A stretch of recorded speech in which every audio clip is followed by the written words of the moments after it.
Welcome back to the deep dive. We've been looking through the sources you shared, especially around thoughts and feelings connected to some tougher experiences.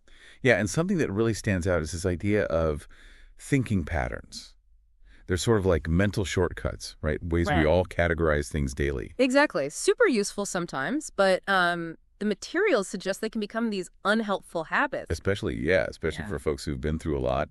They can kind of skew things towards negative conclusions, Hmm. impacting well-being, relationships, that kind of thing.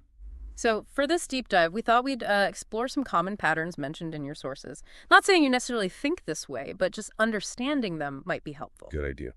A bit of awareness. Right. We're looking at 5 main ones, jumping to I'm conclusion. predicting the future, yeah. Uh-huh. Then ignoring important parts of a situation, Mm. oversimplifying things like good, bad, right, wrong, or That overgeneralizing. black and white thinking. Yeah.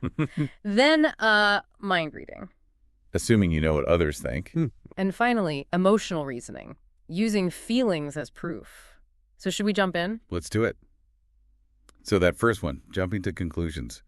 This is basically assuming something bad will happen or is happening Mhm. without solid evidence. It's like the example in the sources, if I trust someone, they will hurt me. Exactly. It's a prediction stated as fact, but it's really an assumption. It's worth maybe glancing at your notes, see if any if, then, or this will happen thoughts jump out. Makes sense. Okay, what about the second one? Ignoring important parts. Right. The sources gave that powerful example of a child blaming themselves for abuse happening. Mhm. They're ignoring huge factors like their age, their size, their actual ability or inability to fight back in that moment. It's focusing only on like perceived failures. Or like an emergency responder, maybe only remembering the one thing they couldn't do, not the 10 things they did do right in a crisis. Precisely. Ignoring the context or their own strengths and actions. So again, looking at your notes, are there times maybe some key details or your own efforts are getting downplayed? Interesting. Okay, third one, oversimplifying or overgeneralizing. Oh yes, the all or nothing trap. Yeah, Everything's either totally good or completely bad. like that idea of if it's not 100% perfect, it's a total failure, 99% isn't good enough. Exactly that. Or taking one negative experience, just one, and applying it way too broadly. Like having one bad night out means it's never safe to go out at night again. That always or never thinking. Hmm. See if any of that really extreme black and white language pops up in your notes. Okay. Then number 4 is mind reading. Yeah, this one's pretty common, I think. We assume we know what's going on in someone else's head. And usually we assume it's negative, right? Like the example, they probably don't want to spend time with me. Without actually asking them or having any real clue, Yeah. just assuming the worst about their intentions. Check your notes again. Any spots where you're filling in the blanks about what someone else might be thinking or feeling? Got it. And the last one, emotional reasoning. Right. This is a big one. It's basically using your feelings as evidence for something being true. So I feel scared, therefore I must be in danger. Precisely.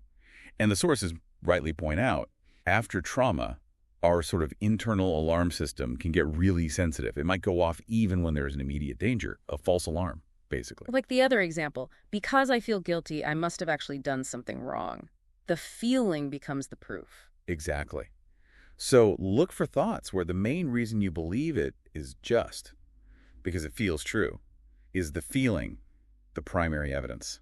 It's also worth saying, like the sources mention, these patterns can overlap, can't they? Oh, absolutely. How- The thought might feel like it fits into 2 or 3 categories. And And that's okay. The main thing isn't perfect labeling. Not at all. It's just starting to notice them, recognizing, maybe that thought follows one of these patterns, because they really can shape how we make sense of things, especially difficult past experiences. They become automatic, like you said earlier, habits of thought. Mm-hmm.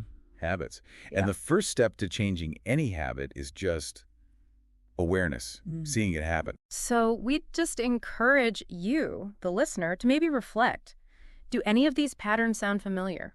Either from thinking about the past or even just, everyday stuff. Yeah. And maybe a final thought to leave you with.